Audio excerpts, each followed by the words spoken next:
Welcome everybody to History Treehouse. I am your host, Miss Susie, and today we are making not one, but two historical soups.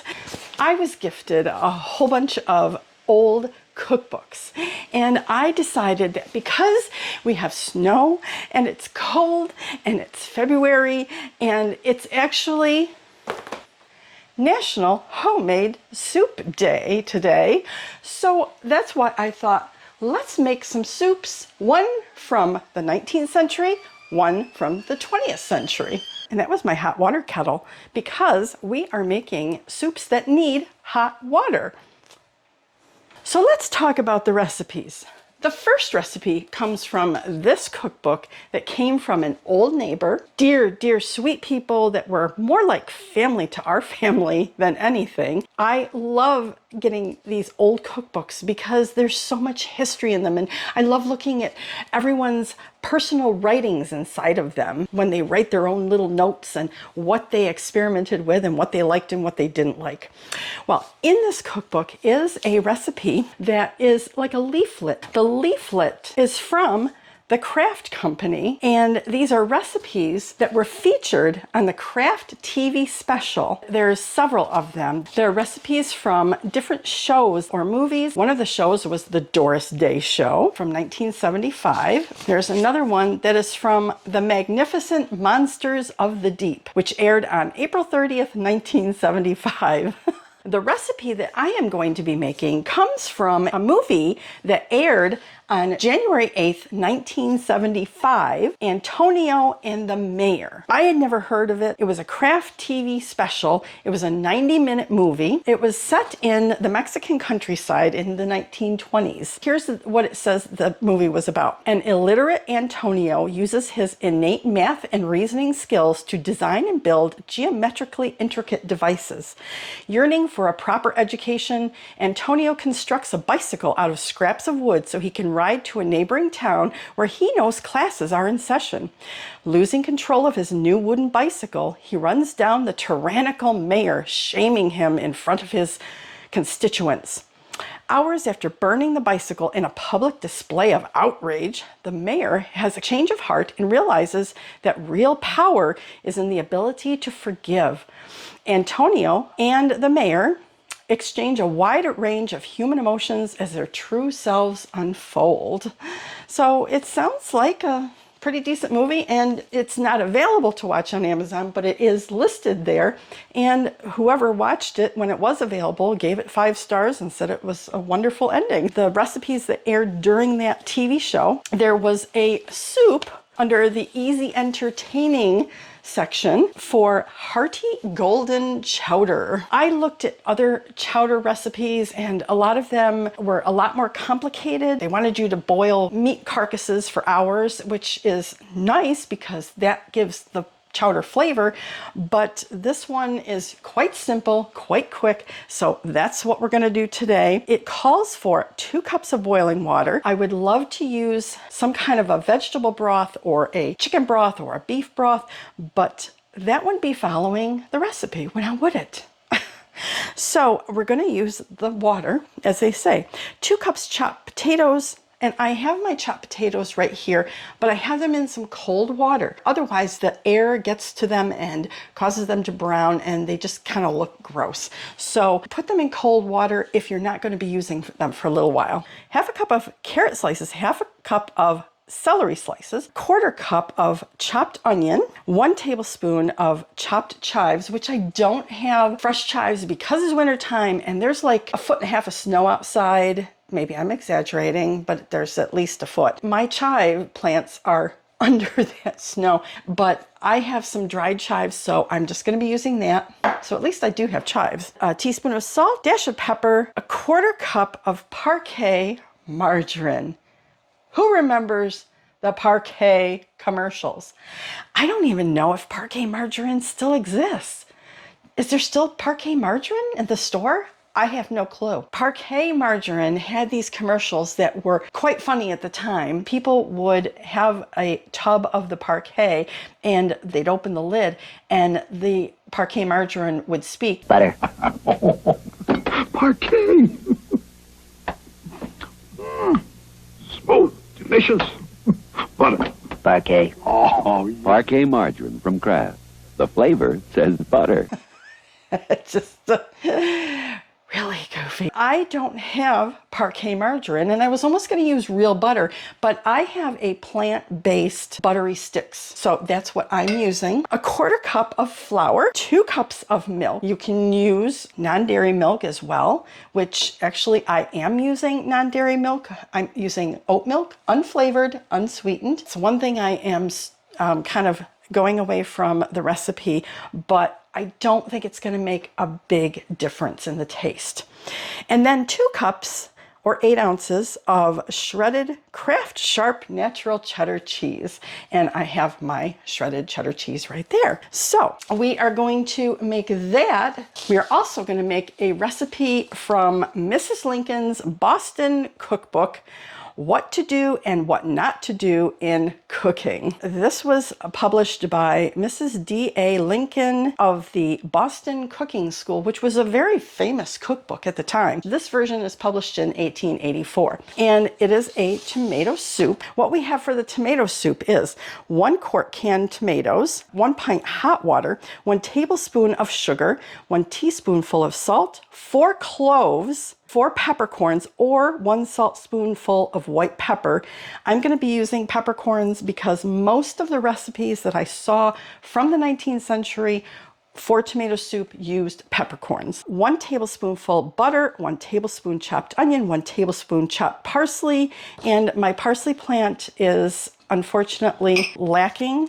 So I'm actually going to add a little bit of celery leaves that I chopped, and I'm going to add to it. Now, I chose this recipe because it uses cloves. I looked through a lot of recipes from the 19th century for tomato soup. There were a lot of them that used cloves. I can't wrap my head around using cloves in tomato soup. So I thought, why not try that and see what it tastes like? I'm going to follow that recipe exactly, and we're going to see what happens. Let's get cooking with these recipes. Okay, we're going to start our chowder by draining the potatoes and adding those to the pot along with the celery, carrots, and onions, chives, salt, and pepper. And then we're going to add 2 cups of boiling water, and I added a tiny bit more, probably 1/4 cup, just because I'm a rebel. And we're going to give that a good stir, then cover it and put that on to simmer for 10 minutes. We're going to start our white sauce, and that's the margarine melted in another small saucepan.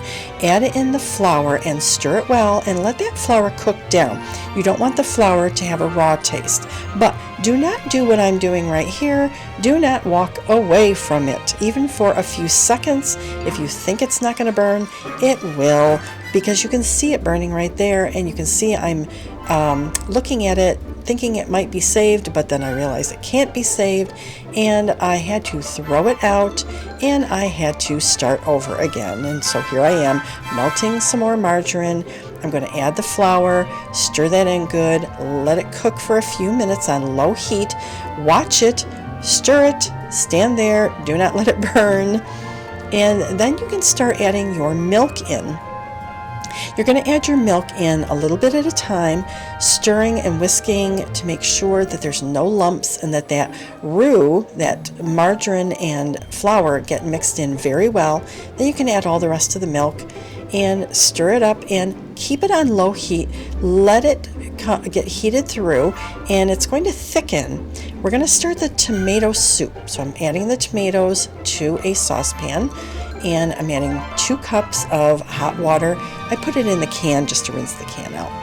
And now I'm going to turn back to my white sauce for the chowder, and I'm going to add the cheese to that now. And I'm whisking that up and making sure the cheese gets melted, and you can see it's a nice cheese sauce. Now I'm going to add the salt, sugar, peppercorns, and cloves to my tomatoes, and I'm going to mix that up and let that come to a boil. And I'm going to add the cheese sauce to my vegetables that we're cooking. Do not drain those vegetables, by the way. Leave the water in there because you want that water. That's part of the chowder. Stir it up, and I'm going to set that aside because that soup is done. That was quick, wasn't it? Now I am going to start the butter melting in a smaller saucepan. And this is for the tomato soup.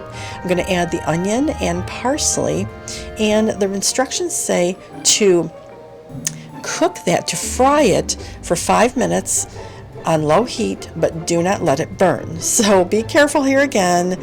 Don't be walking away thinking you can do other things. You can see that my tomatoes are boiling away and simmering nicely. And now I'm going to add the cornstarch to that mixture, and it says to incorporate it completely. You don't need to cook this down, just get it smooth in there. And then I am going to add that to my tomatoes and mix that in real nice. And once you have it all mixed in, you're going to let that simmer for 10 minutes more. And so I'm mixing it in really nice, and you can see my cat, Miss Maggie, is standing guard and making sure that it's simmering nicely. And now I'm going to strain my soup.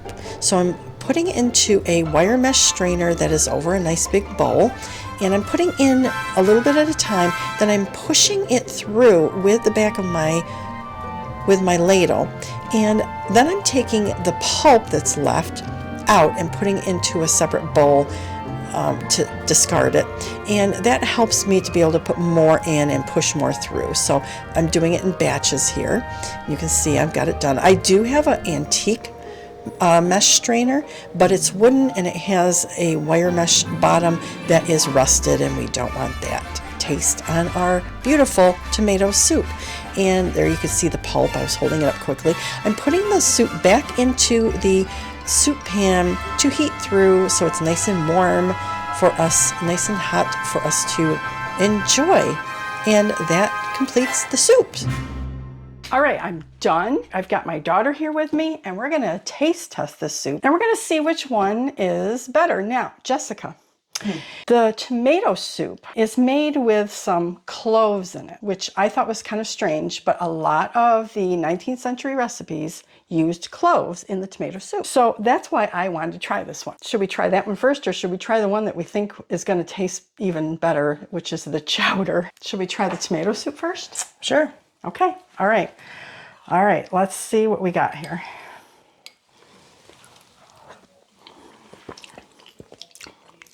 Oh, Tastes like tomato soup to me. that tastes, you know what that tastes like? That tastes like Campbell's tomato soup from a can. Wow, I'm surprised. I am surprised. I really thought those cloves were gonna make it like nasty. No, it blends in. Yeah. Wow. That's actually nice. And of course, you know, I had to strain it because you don't want to have those cloves in there and the peppercorns and stuff and be biting into one of them things. But I would prefer if the chunks of onion and tomato were still in there, but it did get out the seeds when I strained it. So you know what I would do too is add some cream. Yes. Add some cream, Definitely. make it cream of tomato soup. This would be really yummy as a cream of tomato soup. Add a little bit of cream to it, but don't let it boil. And interestingly too, Jessica, a lot of the tomato soups that I saw, the recipes, said to use a pinch of soda before you add the milk. So you add soda to the tomatoes, then you add the milk. Baking soda or regular soda? Baking Okay. soda. I was reading a little bit more about it. Tomatoes are acidic. Baking soda is alkaline. If you were to add hot milk to boiling tomatoes, the acid would curdle the milk. So if you add baking soda to the tomatoes and then add your milk, then most likely your milk is not going to curdle because it's going to lower the pH. It's going to make it a more neutral pH with the soda. So I thought that was interesting. Anyway, little tidbit. Oh, and it also said to put it in a porcelain-lined pan, and that's because back in the 1800s when this recipe came from, you didn't want to put acid tomatoes into a cast iron pan because it would eat away at the pan. That See? makes sense, yeah. Yep, yep. So, all right, shall we try the next one? This is the, what was it called? Hearty Golden Chowder. Hearty Golden Hearty Chowder. Golden Chowder. Hearty Golden Chowder. Hearty. Let's taste test this one. Oh, that's good. Oh, that's really good. Oh, That's really good. yeah. I think that's a winner. Winner, chicken dinner. Could use some more milk or whatever. Thin it out if you don't like it this thick. But I think it's nice. That's really nice. Yeah. Well, there you go. 2 soups for National Homemade Soup Day. Try making one of these yourself. I'll put the recipes in the description below and have one yourself for a nice cold night, snowy, comfort food. It's so yummy, isn't it? All right, everybody, that's it. All right. It's History Treehouse Trivia Time. Here's your question. The word antique refers to an object that not only has value, but is of a certain age. How old must an object be for it to be considered an antique? A, 75 years old, B, 101 years old, C, 100 years old, or D, 50 years old? Put your answer in the comments below, and the first person with the correct answer will get a shout out in my next regular video. Have fun!